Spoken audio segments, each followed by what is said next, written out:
Well, good evening, good afternoon, good morning, whatever the case may be, wherever you are in this bright, beautiful world we call home. This is Cross Examinations. I do apologize. This is at a very odd hour for a morning show, 7:21 p.m. in the evening. Not usually ideal. However, I did have an excuse. I had a little meeting today I had to attend. With hopefully a new friend, goes by the name of Ben Shapiro. Yeah, let's see. I can show off real quick. Share screen, application window. So here am I with my beautiful wife, the talented partner of Ben Shapiro, Jeremy Boring, and Ben himself, who I think, oops, I think most of you probably know already. I don't want to divulge everything we discussed at our little meeting, but it was regarding comic books. Comicsgate did come up. We did talk a little bit about the industry, state of the industry, where I think things should go, how I think things would work best. Not that, Ben Shapiro has keys to the comic book industry and can come and fix everything. But it was a productive conversation, and hopefully the first of many. We shall have to see. We shall have to see. Here's another here's another pic of me and Ben, which you may have seen on the Twitters already. Wow, there is very few people in here, and the chat. What is going on with the chat? No one has said hello or anything. Here. It was weird. This wasn't even popping up. Wasn't even popping up today on my stream. I'm sharing it out on Facebook right now. Come chat with me live. So yes, calling this Ben Shapiro Day is a little bit of what we might call clickbait. The program is not going to be all about Ben Shapiro. Just that the reason for my delay is that I had to drive 3 hours north and then 3 hours south. I'm streaming now. Tweet. And therefore, I am late. Dater Chip, hello. Jim Bobo, hello. Yeah, great. 9 people here. I guess this is because I am so badly late that we are not getting any kind of hold on, let me stop sharing real quick. Okay, this is epic. And so thank you, loyal people. This is madness, cross-examinations in the evening. Edwin, if you are available, come on in. We've just begun, and I'd love to have you, brother. Would love to have you. Let me know if you're available.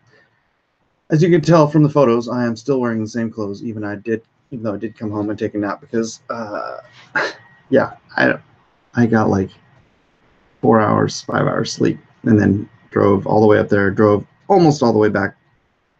So about 5.5 hours of me driving. My wife got to relax in the passenger seat and just have a good time. Let me close that door. Take on me, take me on. Take on me.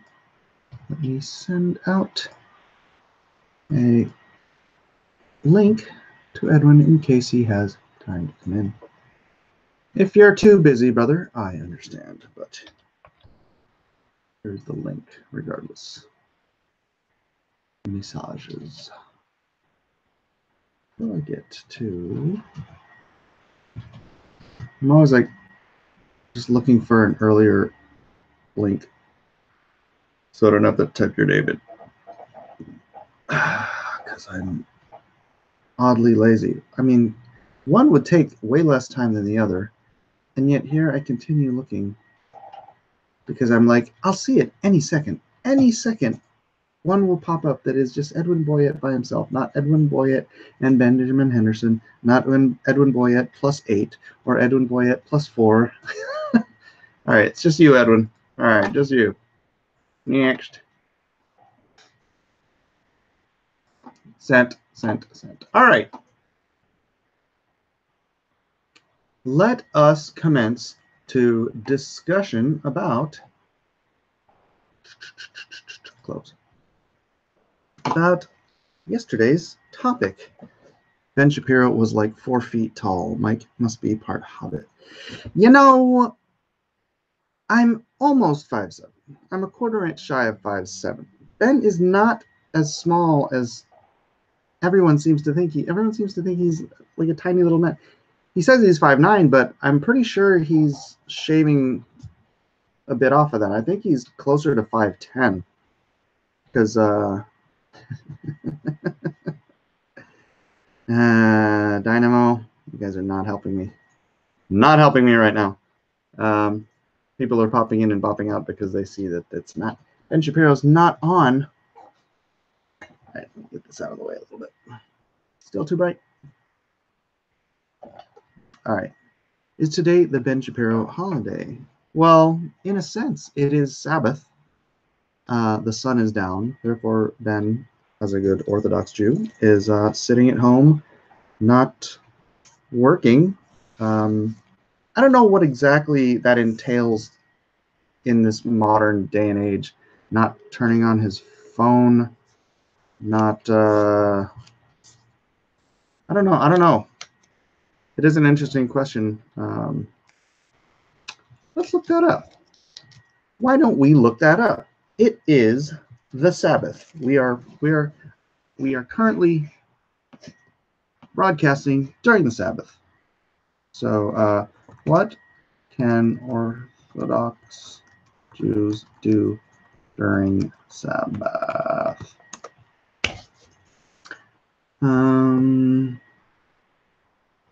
Let's go to orthodoxjews.com and find out. This is a question and answer show, so let's find out. What are Jews not allowed to do on Sabbath? Working on Sabbath, operating electricity, setting a fire, cooking, and baking are all part of the prohibited actions for Jews on the Jewish Sabbath. On the Jewish Sabbath, Saturday, Orthodox Jews refrain from many activities. What is Shabbat? The Jews were commanded in the Torah to keep holy the Sabbath day. Keeping holy the Sabbath day is done by not desecrating it with any forbidden action. In the Torah, it doesn't state clear what type of work is forbidden, but it is clearly stated in the Mishnah and Talmud. The Torah states, you should not do any work on the Sabbath, without specifying. This verse is written right next to the commandment of building the Mishkan, the tabernacle. The sages explain that forbidden working on the Sabbath should be derived from the work on the Mishkan. So, what are Jews not allowed to do on Shabbat? Oh, there's a little chat. How can I help you in any way? I'm not going to ask them. Okay, the Jewish Sabbath. On the Jewish Sabbath, Jews are prohibited of doing any of the following 39 works or activities called melachot. These activities were done by the building of the Mishkan and are therefore considered work in the Torah. Sowing, plowing, gathering, threshing, winnowing, sorting, grinding, sifting, kneading, baking, shearing, whitening or bleaching, disentangling or combing, dyeing, spinning, mounting the harp. Oh, stretching threads onto a loom.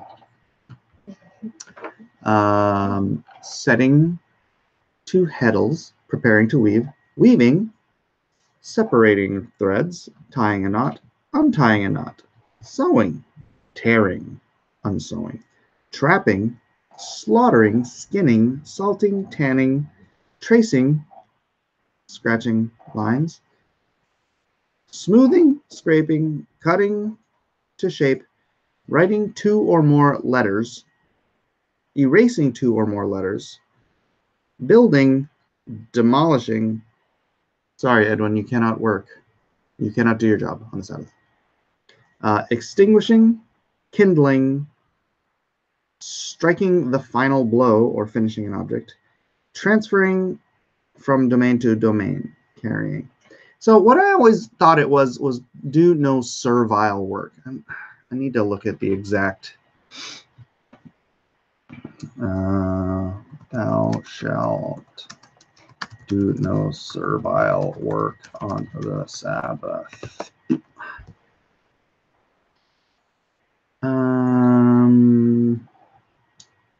Distinguishing the Sabbaths, truth on the web.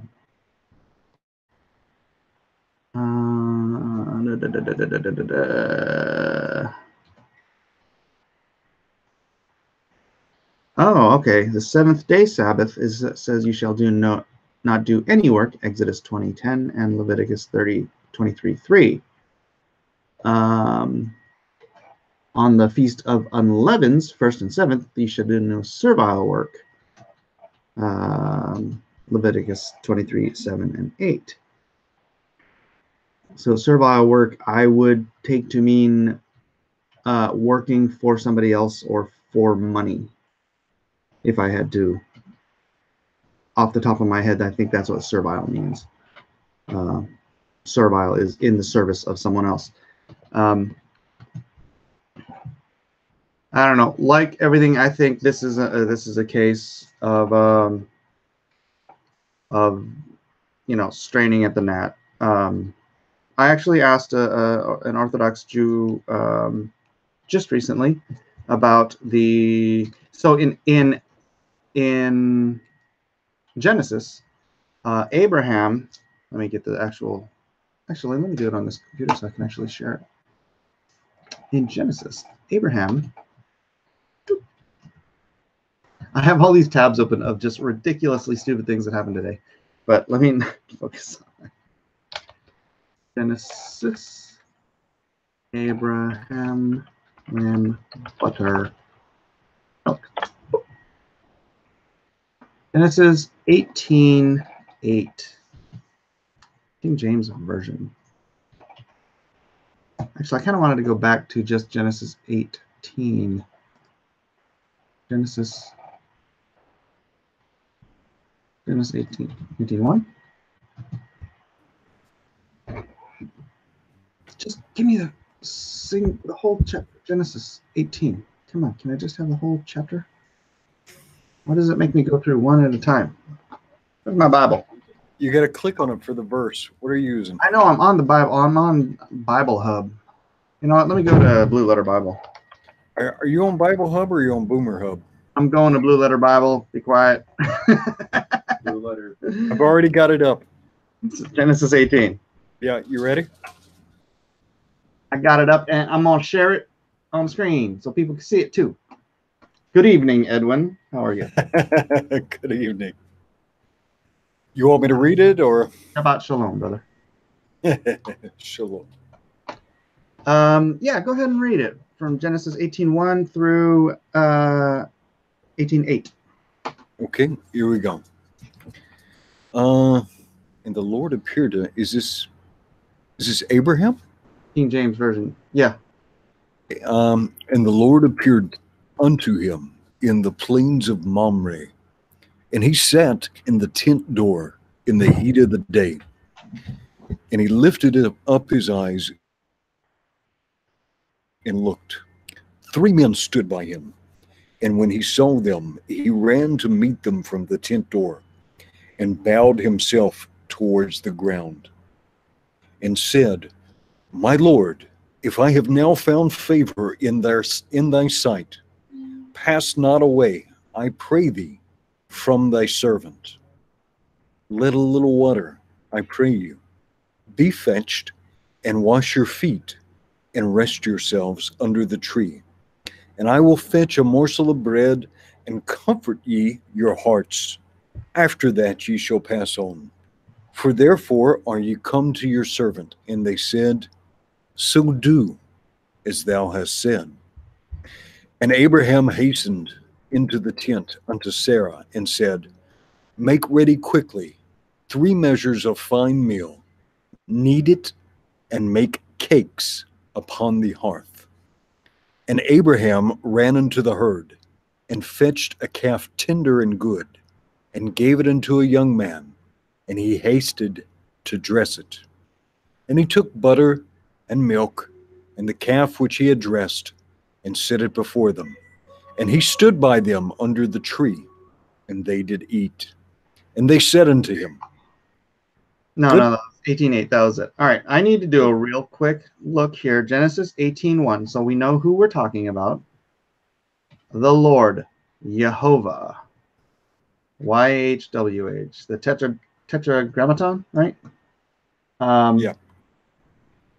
Notice, continue, go away. So, to be clear, we are talking about the Lord God. Came unto him unto the plains, appeared unto the plains, and he sat in the tent door in the heat of the day. So who sat in the tent door in the heat of the day?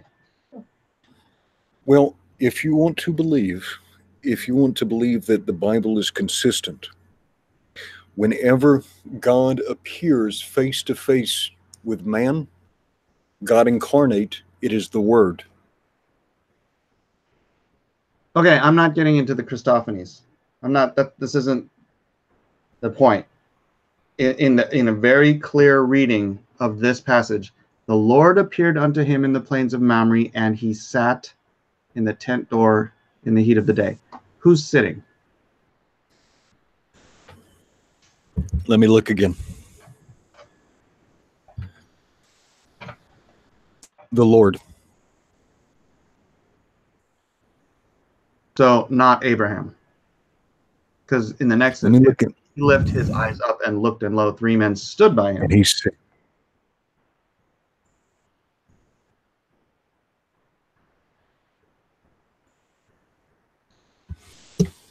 it's hard to read like this. Have you checked Young's literal? No, I think it's the thing for me is, all right, I'm gonna unclick these. How do I unclick these? I'm going over to Young's literal. Okay. Okay.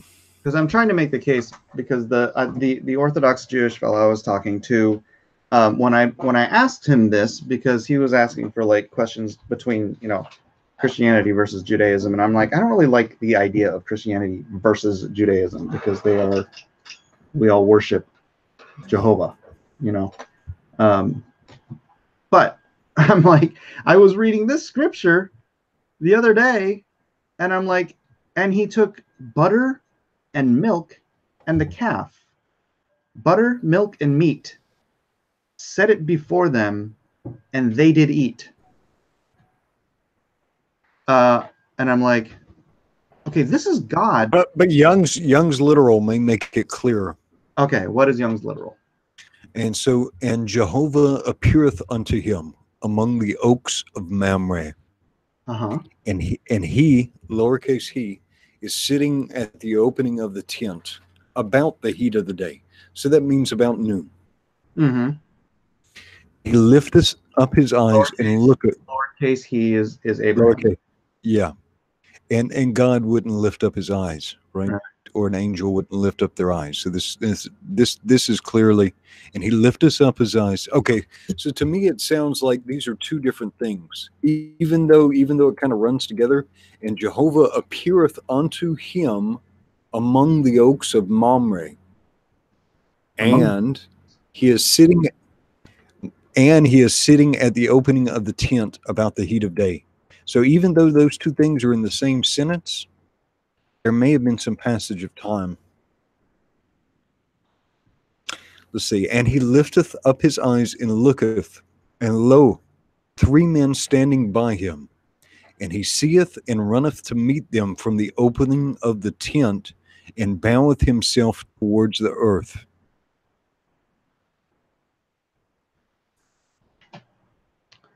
And he calls him my Lord, Adonai.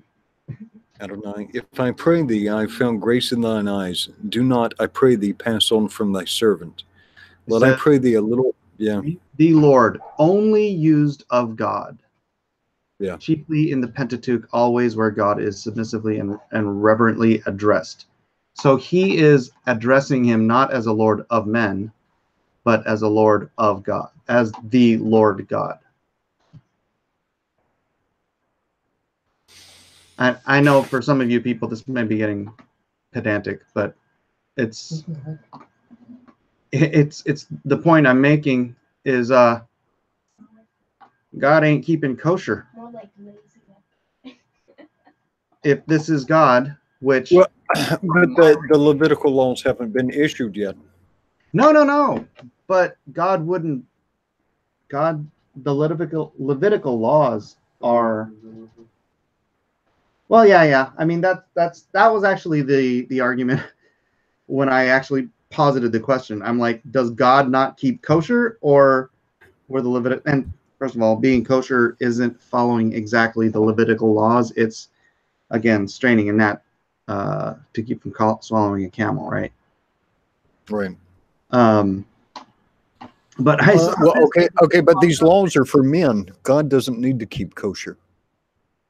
Right, but the Levitical, the law of not serving meat and milk together isn't in Scripture.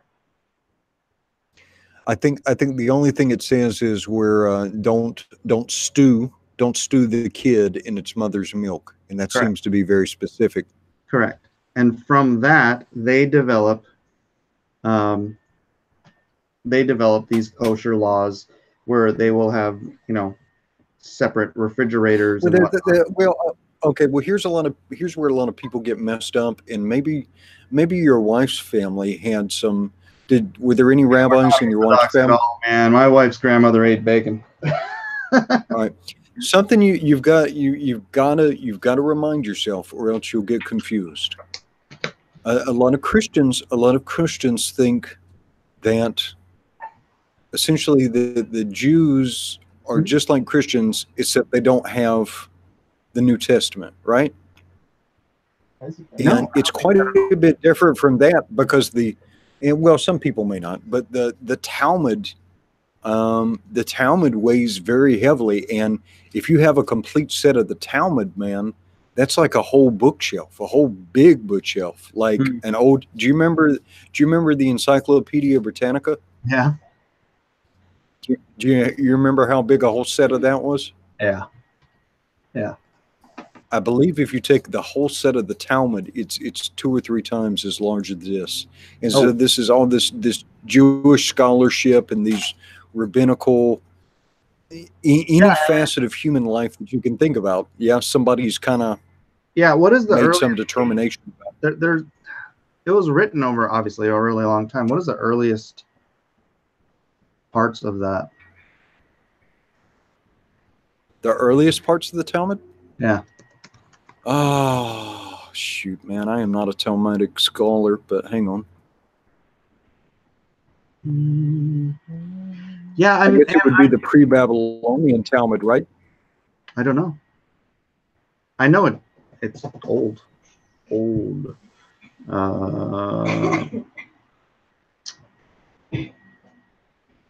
Yeah, no, I mean, I know Jews are a peculiar people set apart for God, and actually, I was just talking to my wife about that today. How I actually respect, I respect, in one sense, the tradition, because in Judaism, it's like their sense of works is that they should bring heaven to earth, right? They should make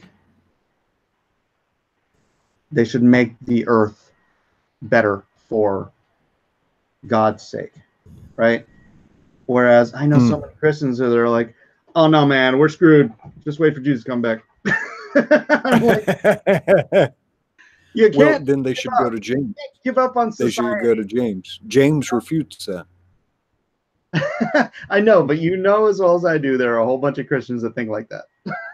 right? Yeah. It's like, nah, man, we're good. It's society is going in a downward spiral that cannot be helped. It's going to take Jesus to fix everything. And I'm like, if you look back through history, there were so many times in history you could have made that claim, and then there was revival, and there was, Renaissance, and there was, there. It's called the Dark Ages for a reason, There's, but I respect that mentality that it's like, doesn't matter how dark and gloomy it gets, you fight to make the world a better place. Yeah. Well, those who persevere. But I grew up with around some of this in the South. Mm-hmm. This kind of Jesus, take the wheel while I sit here like a rock. You send those prayers up. You try and make sure you'll with what Christ wants. But if you look at all the things that Christ requires of you, and you can extrapolate, some of the things given to the apostles may not have been given to all of us. Everything's an action verb, though. It's do, go. There's no instruction in there where he's like, and thus I command unto you to sit there like a bump on a log. Yeah. Chill out and wait for me to show up, and I'll kill all your enemies and make the world perfect. No, that's not in Revelation. That's pick up your cross and follow me. Unless that's kind of challenging, then just sit it down and have some snacky cakes and it's all action verbs though. If you look at all the commandments, it is action verbs. Instructions, the Great Commission, yeah? Go, do, teach, preach, convert, baptize, right? And then Paul reinforces that. Yeah. No, I didn't mean to harp on the kosher thing. It just stuck out to me that when God sits down to have a meal with Abraham, he eats milk, butter, and meat together. And I'm like, is this what turned him off to kosher food? No. Sarah was a terrible cook. God, well, what did he tell Peter? What did he tell Peter? And the thing I always remind myself is God is omnipresent, and so what he is the same God in every second of time. Mm-hmm. And so I don't think the passage. That's when we say when they say God is patient and long suffering, but not like us. I don't know that time necessarily means anything to God. I don't think it's well. I mean, it means as much to him as any aspect of physical reality because it's all his creation. Yeah, it's all under his dominion. Yeah. Let me jump back. All right. Did you have any questions about the whole Ben Shapiro thing that I can answer? Yeah. Did y'all? Sure. Since it's Ben Shapiro Day, I think we've established heights and such. I think that's been beat to death. Yeah. You know what you got to do though? You got to make him a LONESTAR keeper. He might not wear it, but he'd probably get a chuckle out of it. With the eagle right on top. Yeah. LONESTAR. Hero. Yeah. So okay, here's my question: did he actually? That sounds better if I say yarmulke hero. It's kippa, yeah, kippa. Yeah, but it's called a yarmulke too. Yeah. Did he actually sit down and read the full preview? Oh yeah. Did he ask you any questions? What questions did Ben Shapiro ask you about your projects and your goals?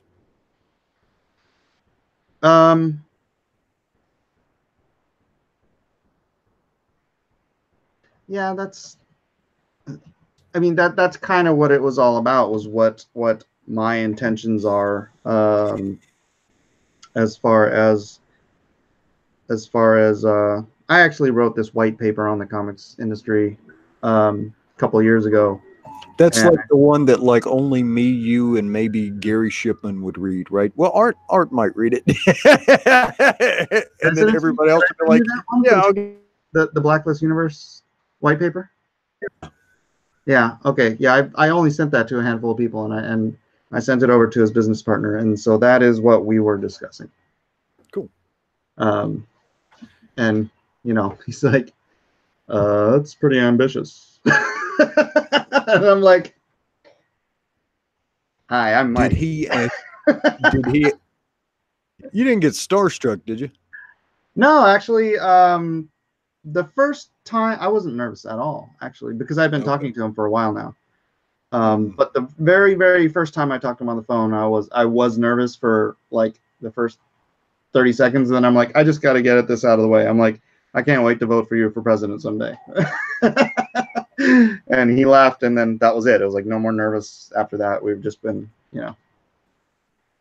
Did he ask you any questions about the Lone Star comic book itself? Well, he asked how his tweets and mentions have helped, right? And I told him, every time he did it, there was this immediate bump. But since then, since I showed him the commercial and everything that I made out of his podcast, it has created a relatively constant influx of new sales. I mean, not like huge or anything, but I'm like, if this was something constant, 3 to 6 books a day, more or less. Yeah, something like that. Obviously it'll taper down again, which is why I've already sent the print run and the. Well, you saw Lone Star got on Twitter, yeah? Yeah, I did. That's out. How strange. To see him the fight.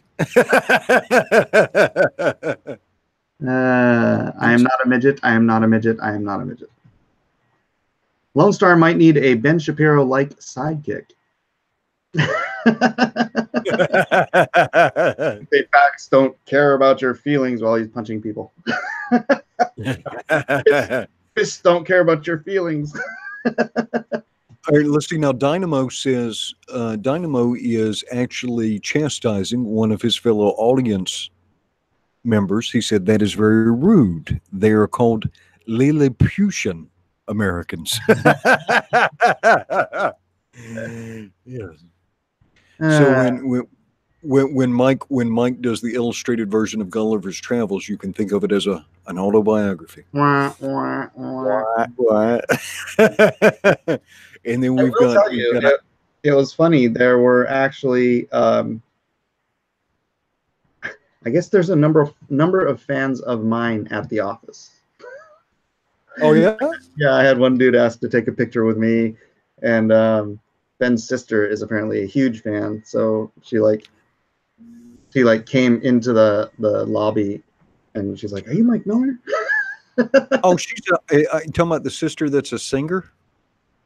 Oh, I don't know how many sisters he has. One of his sisters is a singer, and apparently she's a kind of like a choral society kind of singer, operatic type of thing. Oh, but man, they are. You should never go on 4chan. They are savage to her on 4chan. Really? Well, they're savage to everybody. Yeah. That's terrible. But apparently she's a talented singer. They are, man. They are. This shouldn't surprise us. Yeah, no. And you know what? I even do it sometimes myself too. I don't mean to, and you probably do too. Maybe not to the degree I'm talking about in this particular instance, but sometimes we're joking around with people. I worry sometimes with Nasser, but then I always, if I'm ever kind of, if I'm roughhousing with Nasser, I always try and send him a note later on, and It's all out of love, son. It's all out of love. Just trying to turn you into a real boy. I feel like we did help him this year, though. Yeah. Absolutely. I think by leaps and bounds, and hopefully that will translate into his. Need more money on people working at Image. What? Nasser probably made more money on comic books this year than half the people working at Image. Oh, this is true. All right, I'm going to scoot back to yesterday's show. Okay. and address the comments. Nathan Rosario says, I once heard a pastor say if you allow a hypocrite to get between you and God, then the hypocrite is closer to God than you are. I've also heard the saying, Satan is the author of religion, God is the author of relationships. This is why Christianity in its purest form is not a religion, it is a personal relationship with God. Yeah. Well, I don't know okay. about the Satan is the author of religion thing. I think that's sort of a natural drive men have when they don't have the truth. They try to understand the truth, and sometimes they will form a religion out of that. Yeah, but when Or the law was the schoolmaster that pointed us to Christ, right? But even beyond that, if you think religion, I mean, there are certain ceremonies and stuff that are that we're commanded to observe, and we're commanded. You know, Paul goes at great length, because if you think a lot of Paul's epistles are essentially instruction manuals to young churches who are trying to figure out, you know, what to do now that they're no longer worshiping in this highly ceremonial fashion. Well, I was thinking outside of the context of the Judeo-Christian religion, and I'm just thinking about like folk religions and you know, religions from around the world where you know, people. Although, have you read Eternity in Their Hearts, where they give all the various folk religions that have very Jewish customs in them, like the scapegoat and animal sacrifice and all this stuff in all these folk religions from all around the world that date back to the earliest times of those particular societies. A lot of them have very Jewish, what you'd call Jewish, but what we would call, like, you know, pre-Babel true religious sacrifice and whatnot to the one true God. When did the Israelites start calling themselves Jews? Wasn't that a term created by the Romans? No. No. It was Isn't a short form of Judah? There would have been when the northern and the southern kingdom reunited, and it was no longer Judah versus Israel. It was just the Jews, right? They would all assume that. Right. I'm not sure timeline wise. Yeah. Why? I'm just thinking because, you know, before we would have thought of these people, and though, you know, I think Christ, you know, Christ says Jews, doesn't he? My ministry is first to the Jews and then to the Gentiles, yeah. So they all assumed that name.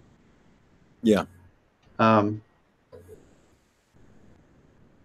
Which is interesting because it's like that was just one of the 12 tribes. Yeah. Hey, just got another contribution. Anyways, from our friendly neighborhood atheist, Demon Vizorak, the mental implications of letting people deciding their gender at a young age before they are grown adults is something I've thought hasn't been documented enough and should be researched to see how the effect of these parents causing gender indecision affects the kids in the future. He's probably reacting to my calling it child abuse, trying to essentially transgenderize a child through it seems like an approximation of it. The thing is, kids are sponges, right? Mm-hmm. Kids are sponges, and kids for the most part, unless they grow up in highly dysfunctional environments, and then even then they will orient their behavior, at least until they're maybe about 12 or 13, to seek parental approval. Really stop caring about what you stop caring about what you thought. Right? I mean, can you think back, because he's what, is he 17 now or is he 18? 17. He's still trying to seek my approval. Who? You. Oh. But you know how that changes in kids, though, when they're, you know, for a long time they're looking at you and you are a superhero, right? Right. but there's some point, you know, somewhere never ends in my around house, like buddy. not, yeah, somewhere between like 9 and 12, where that kind of goes through an evolution a little bit. Yeah. Yeah, depends on the kid, but yeah. I mean, like, so what I'm getting at is what it kind of changes to is it changes from where someone is actively seeking your approval to when functional kids get a little bit older, out of respect, they will avoid necessarily seeking that same validation from you as they establish their Hey, turn to people groups. is Edwin choppy to anybody else, or is it just through mine? Oh, am I robotic? Yeah, you're roboting a little bit. Do on my end. Weird, the stream is not showing up in my subs or notifications. And yeah, I don't know what's going on. Please do like and share it out so we can get some more people in here for our daily dose of cross-examinations. Excuse me. Had a little burp. Edwin roboting. Okay, they're saying you're roboting. So Oh no. I think I understand your Still. What you're saying, and yeah. I mean, they are. I mean, the whole nature versus nurture argument. I always lean towards nurture, because there's so much. I mean, there's only so much your biology can dictate, because so much of your personality is made up of your psychology, and that is a process of nurture. It's of experience, of learning, of discipline, of parenting, and that's, you know, once you've gone through 12 years of life experience, that shapes your personality far more than any genetic inclination you might have had to be a little more stubborn than the guy next to you, or whatever it might be, you know. My opinion. I know this is supposed to be the unsolved argument, whatever, but I've solved it. What was the unsolved argument from yesterday? No, the nature versus nurture argument, you know. The grand nature versus nurture. The trading places dollar bet argument. You remember? Yeah. Well, that's Trading Places is My Fair Lady. Yeah, in a weird way. Yeah. My Fair Lady. Yeah, My Fair Lady. It's where they teach the English, girl, the street girl. That's Trading Places. Yeah. Just you wait in Reagan's till you're sick, and you screams to get your doctors double quick. Yeah, I know that. Interesting take, Mike. In my hypothetical, I pose no religious base. So the Aztecs having a religious base, Mesoamerican religion, to their human sacrificial acts it's done for a god to bless their harvest. Wouldn't really be in that for me, but I do see the benefits to religion for society. I was just pondering where society would go from that hypothetical, and that what they would build on that. He was suggesting that people in their own, given their own natural irreligious proclivities, would create a sense of morality and ethics in a society, rather than what you might have, because I was saying that the morals and ethics of the modern atheist in the Western world are all due to 2,000 years of Judeo-Christian ethic being taught in our culture. So that they believe life has value, or that you shouldn't cheat on your wife, or you shouldn't rape babies, or whatever. It's because of the Judeo-Christian ethic that they are stewed in from birth, and so they think this is naturally how people think. that they naturally have an ethic and morality and all that stuff. I might point you to the USSR, which was a atheistic. How long was the USSR in power under that atheistic, anti-religion structure? Right at 70 years, wasn't it? Well, About when was 7 the czar? decades. When was the czar? When did the czar get overthrown? Well, let's The early part of the 19th century, see this. and they lasted until Right, 19. right around the First World War. First World War. So yeah, right about 70 years. So an entire 2 full generations, two full generations of people were raised. Yeah, 74 years. Soviet Union, technically 1922 through 1991. There was kind of like some transitional stuff, yeah. Yeah. And then from Maoist China, from Mao, when was Mao? From Mao to now? To now. From Mao to now. China has been an anti-religious, atheist society. Pretty sure you don't want to live there. All right, let's see. Which he ruled as the chairman of the Communist Party of China from its establishment in 1949. 49. So, yeah. So coming up on 70 years? Yeah. Yep. Crazy. So yeah, I mean the experiment's been run. Would you want to live in Soviet Russia? And would you want to live in Maoist China? And do you think that their ethics are better or worse than what we have in the Western world? It is an interesting.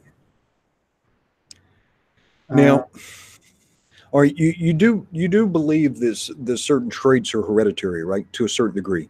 To a right? certain degree. To a certain degree.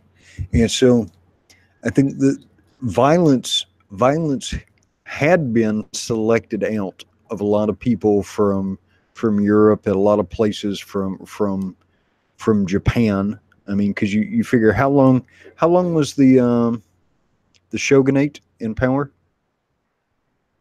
Oh man, I don't even know. Hundreds of years. Yeah.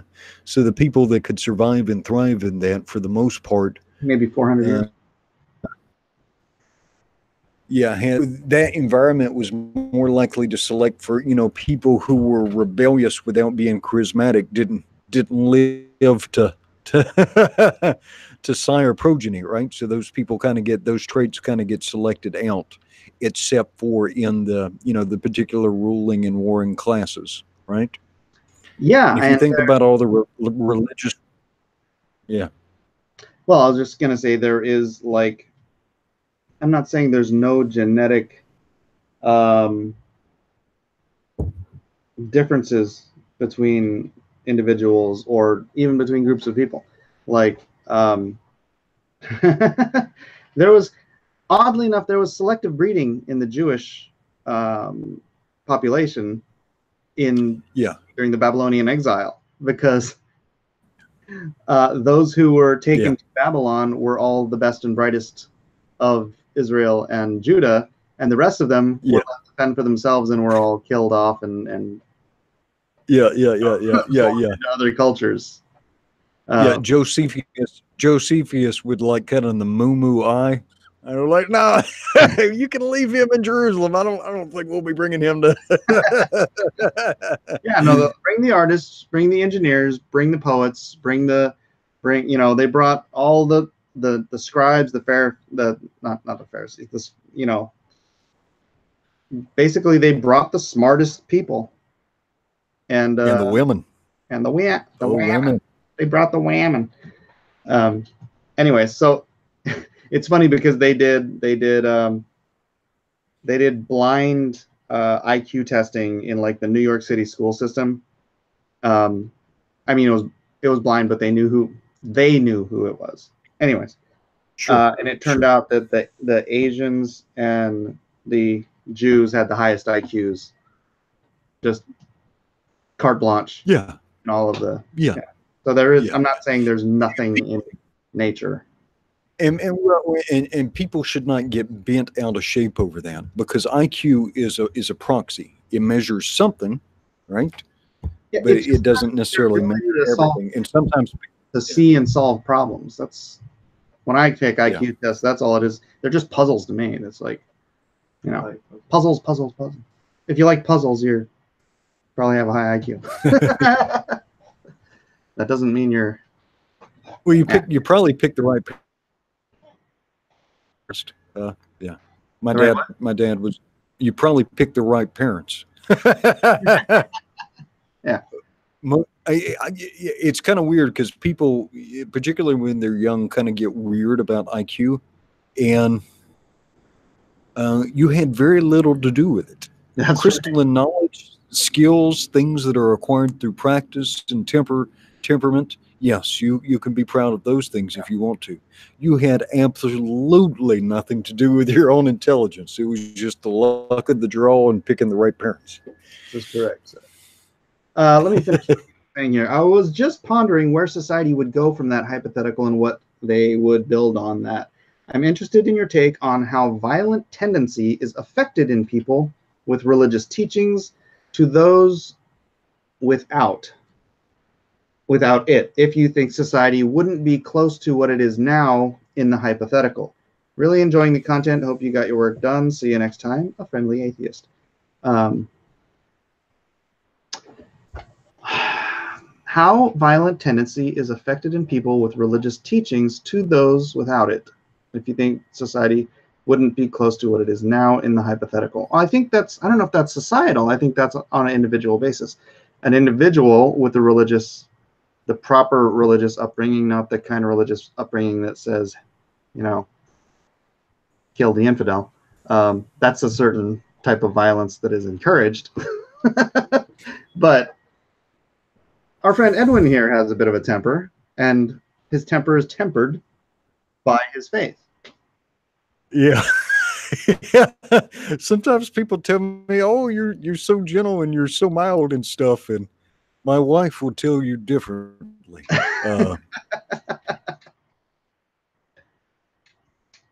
Robo Edwin.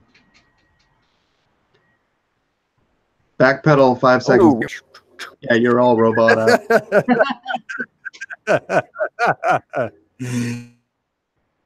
Faith helps mediate my natural temper. I come from a long line. I'm a descendant of Blackbeard. On the other side, I'm descended from cognitively impaired Scots and Irish. I come from a genetic stew and proclivity and propensity to do violence. Love it. And so my faith in contemplating upon my Savior and through the grace of the Holy Spirit, right? That comforter, that great comforter. When you don't shut that off from yourself, you can bring it down and you can cultivate control. And you think about the Apostle Peter, how much he changed over the course of his life, right? Because Peter was a hothead, man. Yeah, Peter was a hot. Ready, fire, aim, Peter. Yeah, yeah. Because remember when they came for Christ, Peter drew a sword, and I'm not even certain it was his sword. Was it his, or did he take it off somebody and then strike off the ear? That was the Second Amendment of the day. Yeah. It's just kind of men's fashion at the time, huh? Yeah. Got your sword, man. Let's see here. Wow, this episode has whizzed by. We only got... I'm not referring to the Doug TeNapel kind of whiz by, but we've got about 6 minutes left. Any good questions in the chat that I haven't even gone to the chat much. So I was just thinking about. I think Doug took that verse that says "drink waters from your own cistern," and I think he No, no, He no, had a no. lot of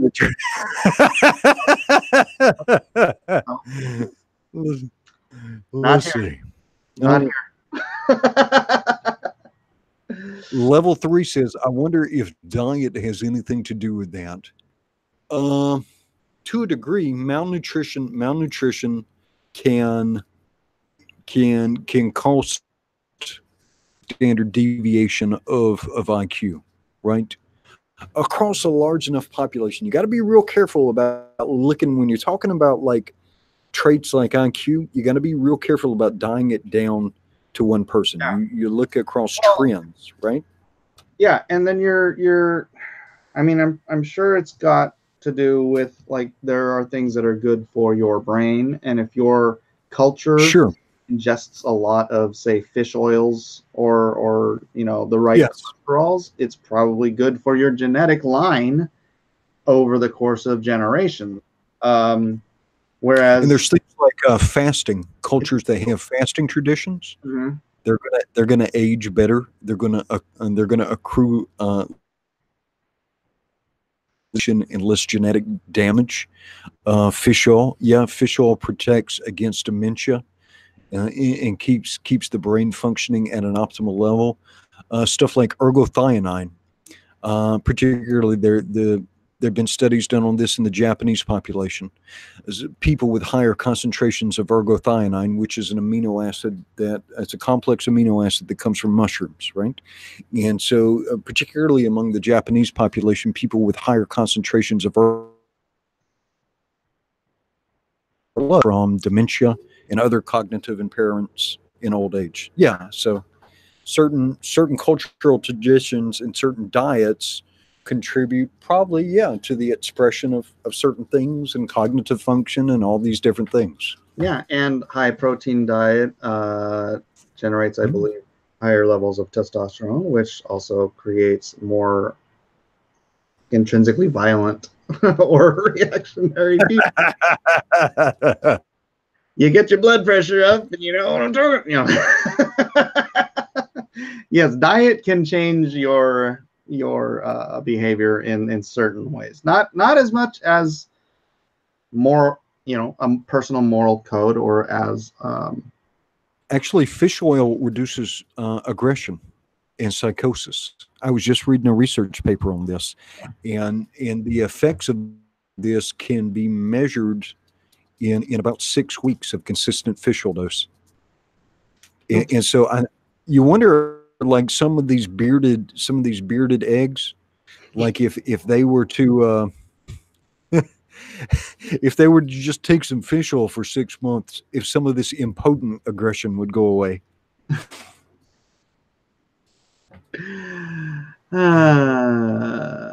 Okay. Dietary examinations. I'm sorry. Well, we were talking kosher, so it works out. It all circles back around. And I mean, a proper kosher diet is a very healthy diet because you are following, at least in most part, the biblical guidelines for a healthy diet. It's people don't think about it. It's like we all know today you want to eat lean meat. Fat is delicious, but it's not good for you, right? And in the Bible, you're supposed to cut all the fat off of your meat and burn it as a sacrifice to the Lord. A sweet smelling savor. Don't make that face, Edwin. I'm sorry. You're supposed to cut your fat off and sacrifice it to the Lord. I'm glad I've been engrafted. I like my beef. With a nice cut of Wagyu. How am I supposed to cut this? It's all marbled into the meat. But it is it's a healthy diet. So weird. God knew what he was talking about. You guys have amazing chemistry, says Splendopia. I hope he means that in a very heterosexual way. yeah, me and Mike are keeping it platonic. That's the only way to go. Phileo. I phileo you, brother. That can be taken the wrong way nowadays too. So eating not meat, not like phileo fish, not like filet fish, like phileo, the Greek word for brotherly love. Giuseppe Balsamo says, Mike, any thoughts on the locust swarms attacking Muslims only at Mecca? Is there prophecy to it in any religion you know? Good sign, bad sign, nothing? That is a first. What? Locusts? Well, I mean, theoretically, they've been in the region. Let's see, history of locust swarms in Saudi Arabia, yeah? Oh, wow, yeah, it's all over. Yeah. Ooh, that's a lot of locusts for the first time. True, Bell here, and today I have some very prophetic stuff to share with you. We're going to be talking about the swarm in Mecca. When according to let me go to an actual article rather than a video. It says Newsweek says 11 hours ago, Mecca's Grand Mosque, the world's holiest Muslim site, is under attack by locusts. Let me. All right, Cindy, I'm looking at something that says the first locust swarm in Saudi Arabia was in 1970. Okay. Droves of insects identified as black grasshoppers descended on Mecca earlier this week, bugging worshippers at the Grand Mosque. Wah, wah.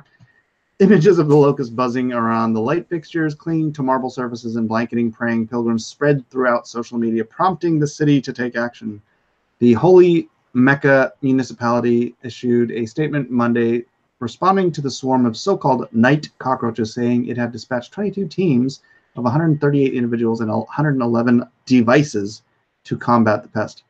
Oh man, that's crazy. Hold on, let me share screen here, just for the picture.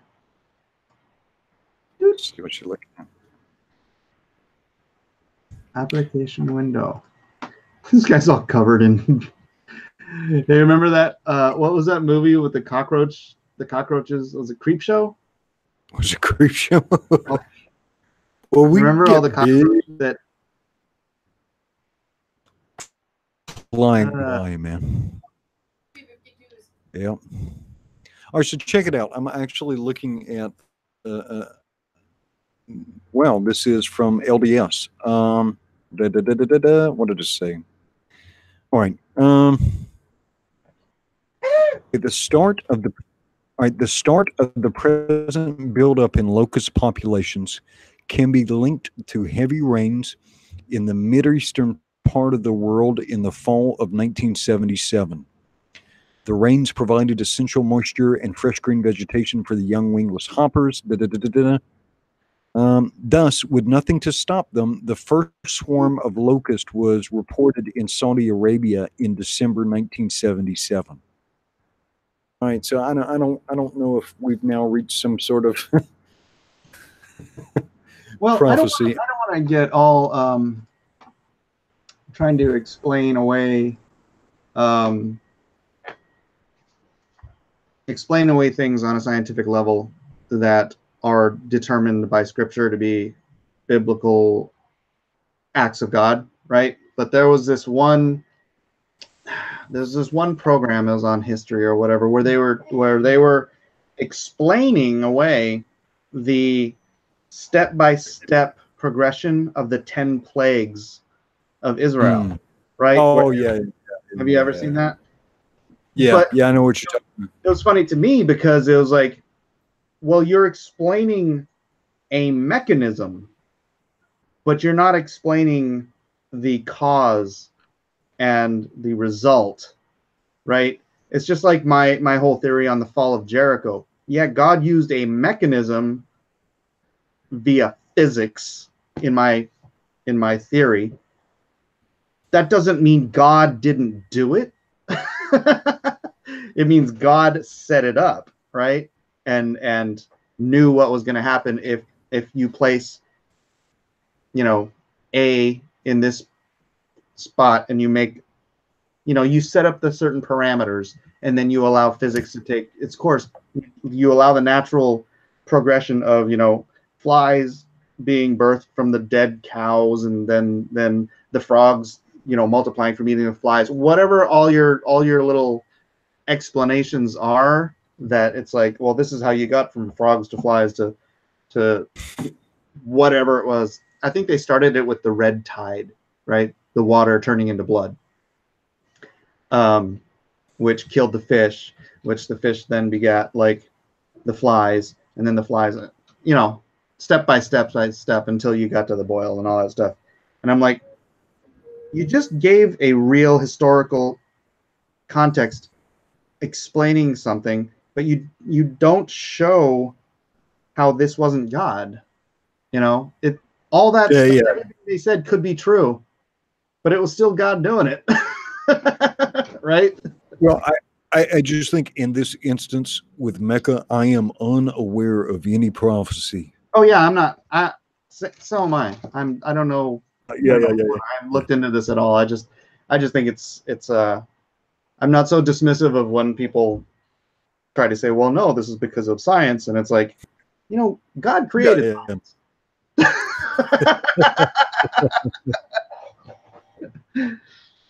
God uses natural and supernatural forces, says Enigma Seeker. Yeah, God just has to know things will happen, say they're going to happen, and by, to somebody in the past, and it's that prophecy coming true. It doesn't even mean God necessarily did it. It means he knew it was going to happen, so he told somebody in the past, and then it happened, and then they say, well, God said this was going to happen, so it happened. No, God said this was going to happen because he happened. He saw it happen, and then he told you beforehand.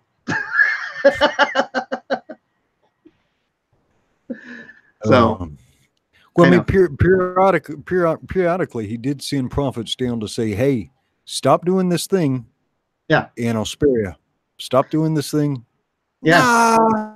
I like the examples in the scripture, and I can't pick one out right now, but when someone asks or a prophet says, do this and this will happen, but if I do this, what will happen? And God, through the prophet, says, this is what's going to happen if you do this. This is what's going to happen. He knows every possible timeline, right? So it's you still get to make the decision, left or right, forward or backward, and this is what's going to happen. So make your choice. Yeah, it's pretty cool. Anyways, that's been over an hour, guys. I hate to cut this off. I'm having a really good time, but I want to keep cross-examinations short. So I'm going to wrap it up. Edwin, thank you for being here. Do you have any parting words of wisdom for our fine cross-examinationing friends? Parting words of wisdom. Yeah. When you're be patient with people. Be patient with people. Particularly if you're faithful. I have never, to the best of my knowledge, argued someone into faith, but by setting an example of being patient and as tolerant. You guys have seen me lose my temper sometimes, or lose my temper with things. I try not to lose my temper with people, but you've seen me lose my patience with things. Trying to extend charity to people. If you care about somebody, if you want them to know the joy of Christ, don't just tell them. Don't just tell them about it. You've got to show it to them. You've got to show it to them. Show them what it's done for you, right? So they can see that it's something that they want in their own life. And with that, ladies and gentlemen, thank you all for being here. And I got to do some work, but I'll probably be on something later. How about you, Edwin? Are you done streaming for the day? Are you looking for a new home? I'm gonna eat some dinner with my wife. Then I might be back around. We'll see. All right. Yeah. Oh, dinner. That sounds like a good idea. All right, guys. Aloha. Thanks for being here. We'll see you later. Aloha.